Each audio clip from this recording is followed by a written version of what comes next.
Muy buenas noches a todos, mi nombre es Ángela López, soy del grupo 4 y hoy vamos a estar desarrollando unos temas muy importantes que se denominan trastornos metabólicos del recién nacido y trastorno de la membrana hialina. Entre los trastornos metabólicos encontramos la hipoglucemia. La OMS lo define como el bajo nivel de azúcar en sangre, como una concentración de glucosa en sangre inferior a 3 milimoles por litro o menos de 54 miligramos por decilitro en niños con malnutrición grave. Debemos llevar en cuenta que todo recién nacido con un nivel de glucosa inferior a 45 miligramos por decilitro en cualquier momento va a requerir de evaluación y tratamiento. Entre los factores de riesgo encontramos la alteración en la producción de glucosa, en donde ocurren los procesos que se denominan glucogenólisis y gluconeogénesis. Entre estos procesos influye la prematurez, la posmadurez, el tamaño en cuanto a la edad gestacional, si el niño es grande para su edad gestacional, mayor al percentilo 90, también la policitemia, también el sufrimiento fetal, todos esos factores influyen. Otro factor de riesgo sería el incremento de la utilización de la glucosa que se denomina hiperinsulinismo. Esto puede ocurrir cuando el hijo es de una madre diabética, también cuando hay incompatibilidad RH y después de una exsanguinotransfusión. Otro factor de riesgo es la regulación hormonal y metabólica. Acá influye lo que es el hipotiroidismo, la insuficiencia renal y el hipopituitarismo. Las causas pueden ser iatrogénicas y medicamentosas, entre los cuales podemos encontrar el ayuno prolongado, la ingesta inadecuada calórica, también la administración de insulina tanto a la madre o al recién nacido y los hipoglucemiantes orales. Entre los signos y síntomas podemos ver hipotonía, apnea, taquipnea, podemos encontrar cianosis, letargia, convulsiones, inestabilidad térmica y la succión y el llanto débil. La hipoglucemia puede ser asintomática. Generalmente se asocia a estrés prenatal. También se puede asociar al ayuno prolongado, también cuando un RN es grande para su edad gestacional o pequeño para su edad gestacional, también en los prematuros. En estos casos, lo primero que hay que hacer es confirmar la hipoglucemia laboratorialmente y luego se procede a la alimentación del recién nacido lo antes posible con el pecho materno. Y solamente en el caso de que no se cuente con leche materna, se le dará leche de banco o fórmula. Luego de 30 minutos se vuelve a controlar la glucosa y no se recomienda el uso de suero glucosado por vía oral ni por sonda nasogástrica porque puede producir indigestión. Si la hipoglucemia persiste, ahí sí se empieza la hidratación parenteral con suero glucosado, alrededor de 6 miligramos por kilogramo por minuto. Para esto se utiliza dextrosa al 10% y se continúa con la alimentación vía oral. Si la hipoglucemia persiste, se aumenta 2 puntos la administración hasta obtener el valor mayor a 45 miligramos por decilitro. La hipoglucemia también puede ser asintomática. En este caso, se utiliza directamente desde un comienzo la vía venosa. También se utiliza la dextrosa al 10%. Y si aún así persiste, se utiliza hidrocortisona.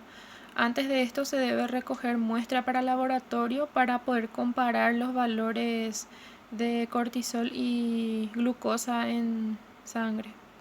Dos últimos datos muy importantes son que todos los recién nacidos con riesgo a hipoglucemia deben ser controlados lo antes posible. Y la hipoglucemia asintomática con crisis convulsiva puede dejar secuelas neurológicas en el 50% de los casos. De mi parte es todo, le cedo la palabra a la siguiente compañera. Buenas noches, profesor. Buenas noches, compañeros. Mi nombre es Karen Ruistía.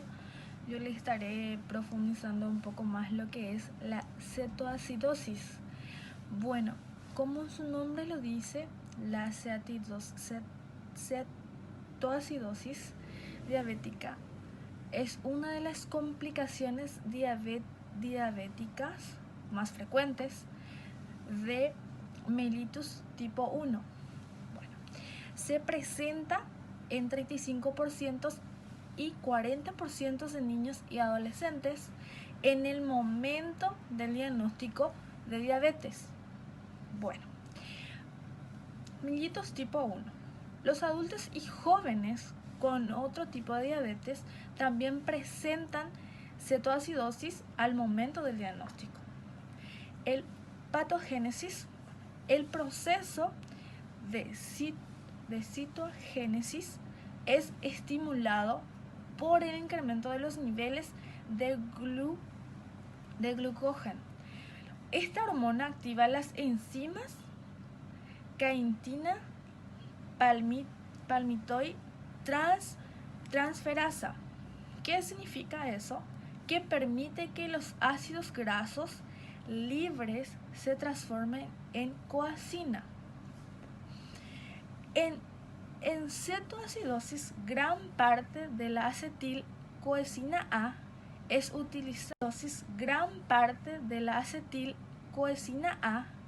utilizada en la síntesis de ácido B, hidroxibutilo y ácido acetoacético. Factores precipitantes. ¿Qué tenemos en factores precipitantes? Las infecciones son los factores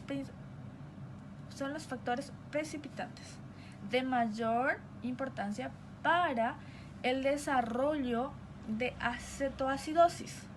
Las infecciones es la primera manifestación previa del diagnóstico de diabetes mellitus en 20 a 25% de los casos. Diagnóstico.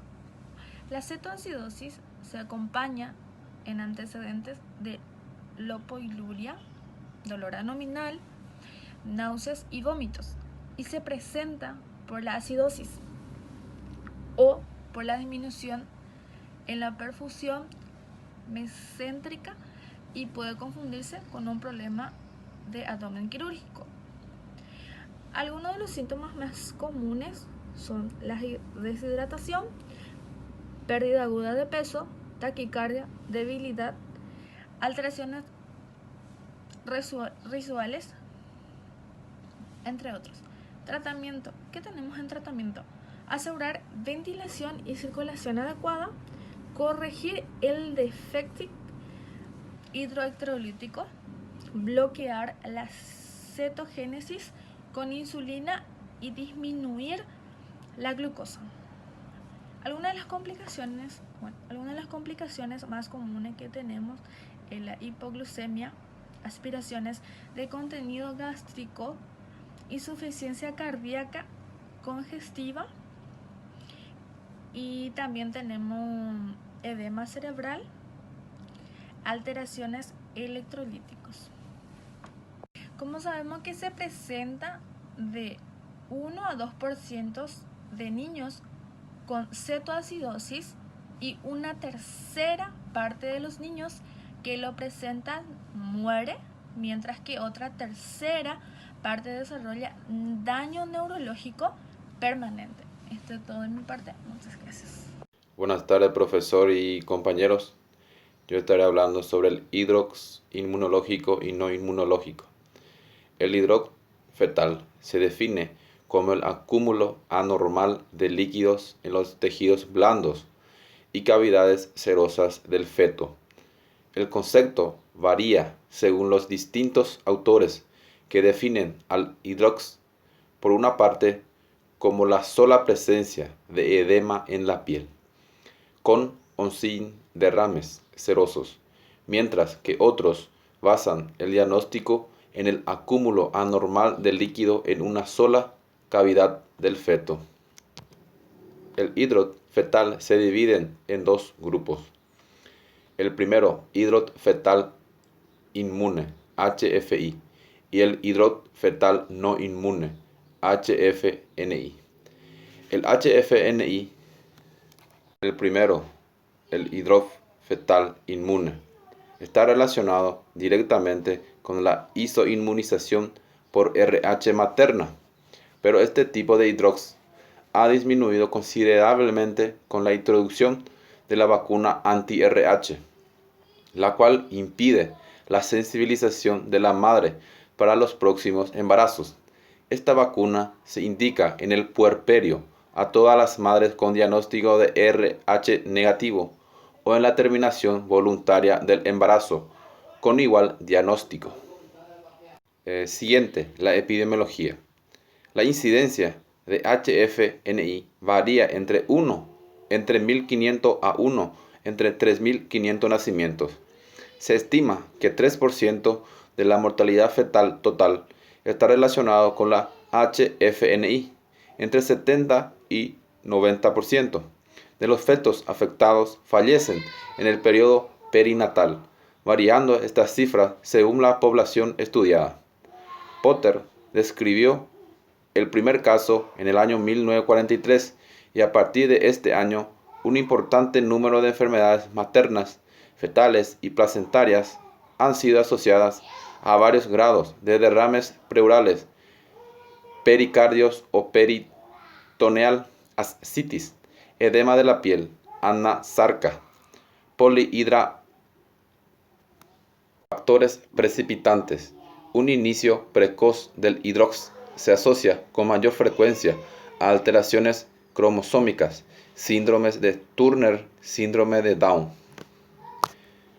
El diagnóstico. La ultrasonografía desempeña un papel importante en el diagnóstico, evaluación y tratamiento del feto hidrotópico.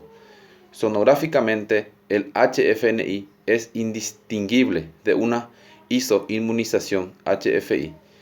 La diferenciación entre formas leves y severas caen en el plano puramente subjetivo. Retardo en el crecimiento intrauterino. El crecimiento y desarrollo del ser humano es un proceso dinámico y continuo que ocurre desde la fecundación hasta la madurez.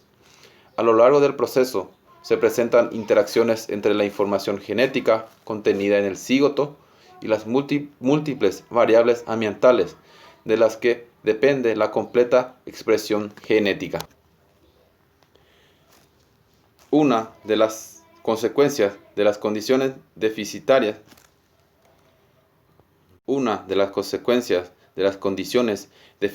maternas y medioambientales que alteran la salud de la madre, embrión, feto y neonato es el retardo o restricción del crecimiento intrauterino.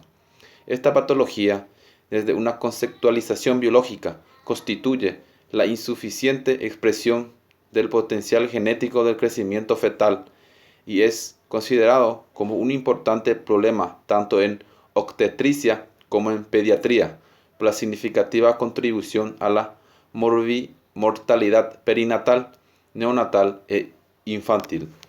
Se acepta generalmente la definición bioestadística del neonato con RCIU.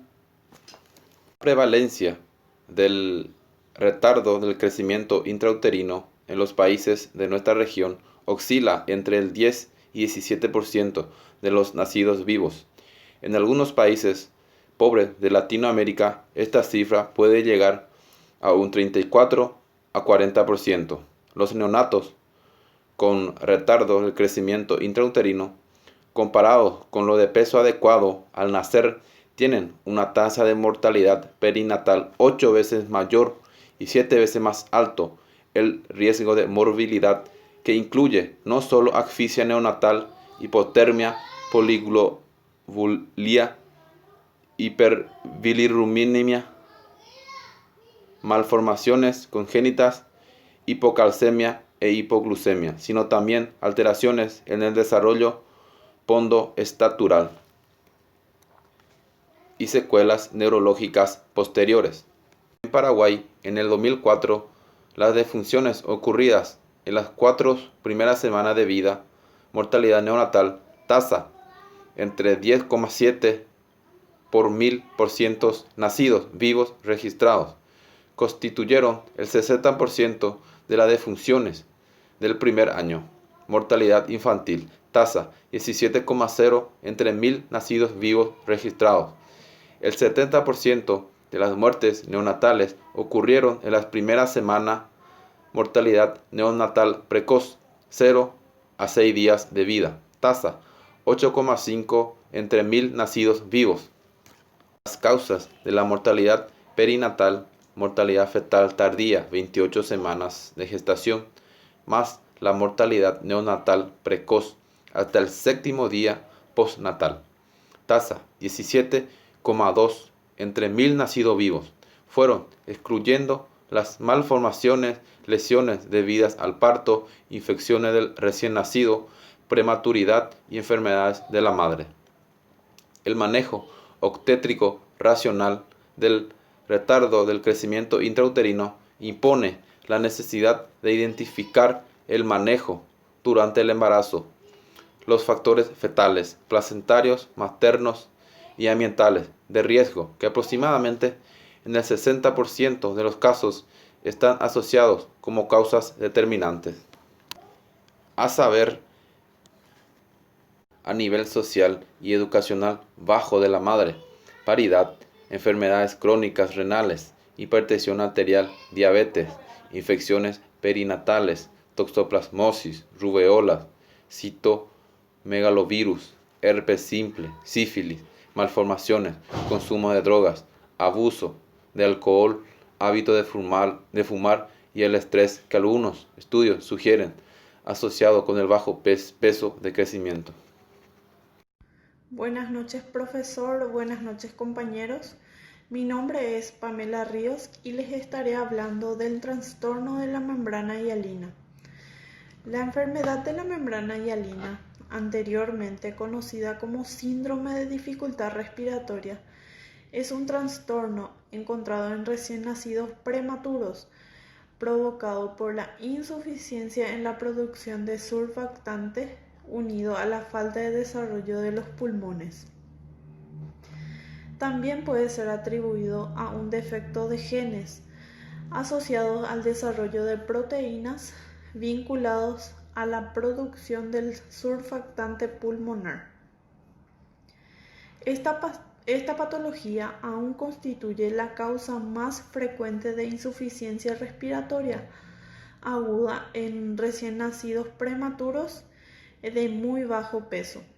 También se conoce con el nombre de síndrome de dificultad respiratoria neonatal o síndrome de distrés respiratorio. La ausencia o déficit de surfactante pulmonar característico de esta patología determina colapso alveolar, lo que provoca atelectasia pulmonar progresiva, dando como consecuencia volumen pulmonar reducido o ventilación alveolar disminuida. Algunos de los factores que disminuyen la incidencia del síndrome podrían ser administración prenatal de corticoides, rotura prolongada de membranas, administración de betamiméticos, hipertensión materna, restricción de crecimiento intrauterino. Factores que aumentan la incidencia del síndrome pueden ser asfixia perinatal, menor de edad gestacional, sexo masculino, segundo gemelar, hijo de madre diabética tipo A, B o C, recién nacido por cesárea sin el trabajo de parto. La terapia prenatal con corticoides, que está indicado en todas las mujeres con riesgo de parto prematuro, los corticoides antes del nacimiento no solo incrementan la producción del surfactante, sino que también pueden mejorar la función pulmonar y elasticidad tisular, al igual que disminuir la incidencia y severidad de la HIV y de la ECN, así como disminuye la necesidad de inotrópicos en los primeros días de vida. Eso es todo de nuestra parte, esperamos que les haya gustado. Muchas gracias.